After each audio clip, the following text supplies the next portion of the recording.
Les amis, on a enlevé des gens qui étaient proches de gros détenteurs de crypto-monnaies pour leur soutirer de l'argent et on va en parler maintenant.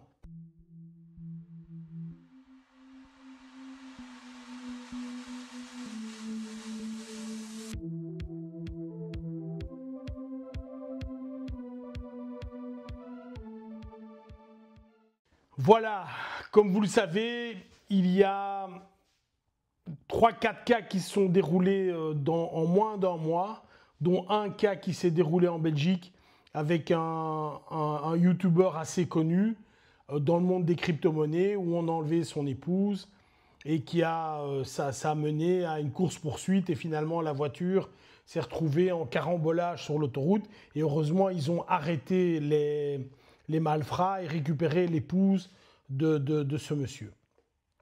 Alors, je voudrais vous parler de ce sujet et mettre quelques mises en garde. Tout d'abord, bien sûr, si tu veux gagner de l'argent malhonnêtement, je ne pense pas qu'aller kidnapper quelqu'un qui a des crypto-monnaies soit la meilleure idée.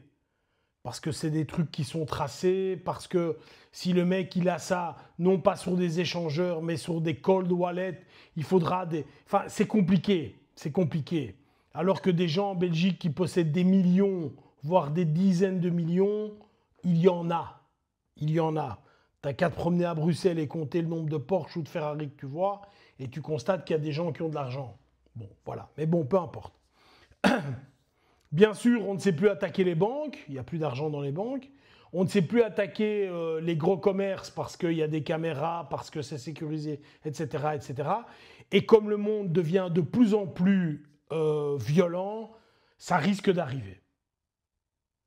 Ceci étant dit, on va aller dans le sujet de la vidéo, c'est de dire, ok, comment est-ce que si j'ai un petit patrimoine, je peux essayer de faire pour que ça ne m'arrive pas ?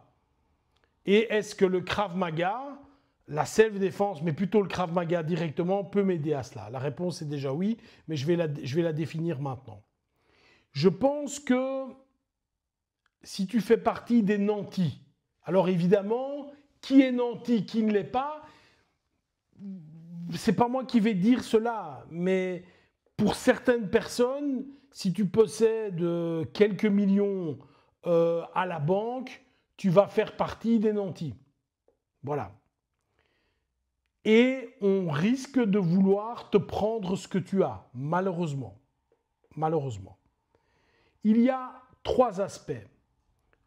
Évidemment, je brosse le truc de manière grossière. J'ai traité, je vais en parler également, j'ai traité des gens qui ont eu des cas comme ça et on va vraiment beaucoup plus profondément.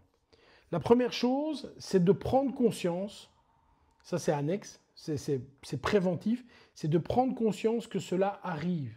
J'ai regardé la vidéo du bonhomme qui expliquait que sa femme s'était fait kidnapper. Il dit dans la vidéo qu'il pensait qu'à Bruxelles ou qu'en Belgique ou qu'en France, c'était impossible. Bon, ben, détrompe-toi, c'est tout à fait possible, il y a des voyous partout et il y a même des voyous chez nous. Donc ici, détrompe-toi totalement, oui, ça arrive, il y a des voyous, clairement. Donc avoir conscience que le mal existe. Si tu n'as pas cette conscience-là, le reste va être compliqué. Le reste va être compliqué. La première chose à avoir, c'est de l'anticipation. À partir du moment où tu pourrais être victime de cela, toute une série de choses qui semblent communes pour tout le monde doivent changer pour toi. Je m'explique. Lorsque tu marches dans la rue, eh bien, tu vas éviter de systématiquement prendre les mêmes chemins. Premier point. Tu vas également éviter de te promener du côté de la rue, ni de te promener du côté des maisons. Tu vas te promener au milieu. Tu n'auras jamais d'oreillettes ou de casque sur les oreilles. Quand tu marches dans la rue, tu vas regarder devant et derrière plusieurs fois. Alors je sais ce que vous allez me dire. Oui, mais tu encourages les gens à être paranoïaques. Peut-être, peut-être. Mais comme ça, les problèmes n'arrivent pas. Quand tu te gares en bagnole, avant de te garer, tu as regardé devant et derrière s'il y avait des gens. Tu évites évidemment de te garer systématiquement au même endroit. Une fois par semaine, tu passes ta bagnole au détecteur pour être certain qu'effectivement, quelqu'un n'a pas mis une balise GPS dessus pour pouvoir traquer où tu vas. Encore une fois, je ne parle pas ni de vous ni de moi. Je parle de quelqu'un qui a des biens, qui a des valeurs et qui pourrait subir un tiger kidnapping. Donc le tiger kidnapping, c'est quoi? C'est j'enlève quelqu'un qui est proche de toi, je menace de le buter si tu ne me payes pas d'argent, bien sûr.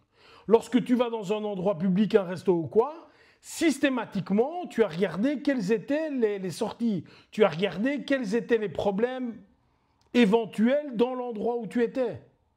Tu te positionnes dos au mur, de façon à ce que si quelque chose arrive, tu puisses l'anticiper et le voir. C'est la base. Tout ça, c'est la base. La base de la base de la base. Deuxième chose, en termes de sécurité maintenant, bien sûr, dans ta maison, tu as des caméras intérieures et extérieures, avec des serveurs, avec la base de la caméra qui fait un mirroring sur l'extérieur. Parce qu'effectivement, si tu as tes caméras et que tu as le boîtier à l'intérieur, que les gars viennent te piquer ou kidnapper quelqu'un, ils n'ont qu'à prendre le boîtier et puis ils partent. C'est stupide. Tu as évidemment sur chaque membre de la famille un bouton d'alerte avec une balise GPS dedans. Tout ça, c'est des choses qui existent. Hein. Les amis, peut-être que vous n'êtes pas au courant, mais ça existe. Hein. Je ne suis pas en train de rêver. Hein. C'est des choses que des gens ont aujourd'hui, je peux vous le dire. Dans ta maison, tu as évidemment une safe room. Un endroit où s'il arrive quelque chose, on peut y aller. Je peux téléphoner à l'extérieur. J'ai de l'air, j'ai de quoi boire. Je peux gérer, je peux rester là-dedans 1 heure, 2 heures, 3 heures, le temps qu'il se passe quelque chose et que les secours peuvent arriver. Je dois avoir ça. Également, je dois être armé. Paradoxalement, rassurez-vous, les gens qui ont été victimes de tiger kidnapping, etc., vont avoir la possibilité d'être armés. Donc tout ça dans les règles de la loi, hein, rassurez-vous. Évidemment, quand je dis d'être armé, il faut savoir gérer son arme, savoir tirer précisément, etc. Et ensuite, il y a la partie entraînement. Alors, dans le Krav Maga, parce que j'ai fait la remarque à la personne qui s'était fait, dont l'épouse avait été kidnappée, en disant qu'il pouvait me contacter et que j'allais l'aider. Ce qu'il n'a pas fait, mais peu importe. Et il y a quelqu'un qui a mis une remarque en dessous, oui, mais le Krav Maga ne peut pas aider.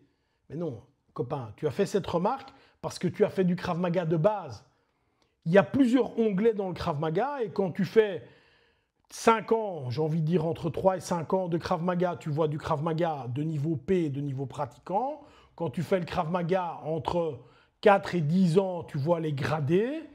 Et puis, il y a des niveaux experts. Et dans les niveaux experts, il y a des certifications concernant la sécurité où on voit ce genre de problème, où on peut préparer les gens. Où on peut préparer les gens lorsqu'il y a des situations comme ça. Alors, je ne devrais pas dire ça face caméra, mais je vais quand même le dire, à frapper, non pas pour blesser, mais frapper réellement pour tuer, pour vraiment faire du mal aux autres, à comment est-ce que je peux maîtriser une arme, etc. Enfin, tout ça est travaillé, bien sûr. Donc, à un moment, avoir une voiture qui roule vite, tu te dis, je peux avoir un accident, je dois mettre ma ceinture, je dois avoir une bonne assurance, etc. Sache, ou sachez plutôt pour toutes les personnes, si vous avez une fortune et que vous l'exhibez, vous risquez évidemment d'attiser des gens mal intentionnés qui voudront la voler ou qui pensent qu'ils pourront la voler. Et si vous avez des enfants, une femme, ils vont jouer là-dessus. Donc, il faut être préparé. Malheureusement, et encore une fois, j'aimerais dire à tout le monde qu'un monde idéal, c'est tout le monde il est beau, tout le monde il est... C'est pas vrai, ça. C'est pas vrai. Donc, sachez simplement, messieurs ou messieurs, dames, que ces choses-là arrivent fréquemment. On n'en parle pas forcément, mais ça arrive fréquemment. J'ai entraîné, il y a quelques années, quelqu'un à Uccle, c'était arrivé. Les mecs sont rentrés en pleine nuit, ils étaient 3, armés. Ils n'ont pas eu de chance parce que le gars était lui-même armé, donc ça a tiré partout dans la baraque. Il y a eu plus de 20 projectiles partout. Et après, je me suis retrouvé, donc j'ai entraîné le gars, etc. On a fait les choses bien avec une boîte de sécurité, enfin les choses se sont bien faites. Mais simplement, c'est des choses qui arrivent. Et là, c'est très bien d'aller vers un entraîneur de boxe, il va t'apprendre à donner. Mais c'est pas ça qu'il faut faire, copain. C'est pas avec un crochet on s'en fout que tu saches donner un crochet ou pas. C'est pas du tout ça qu'il faut faire. Si quelqu'un vient dans la maison, malheureusement, il faudra faire d'autres choses. Voilà. J'ai donné vraiment quelques bases, mais il faut avoir ça en tête. Malheureusement, dans notre monde, des choses comme cela arrivent. Bye bye.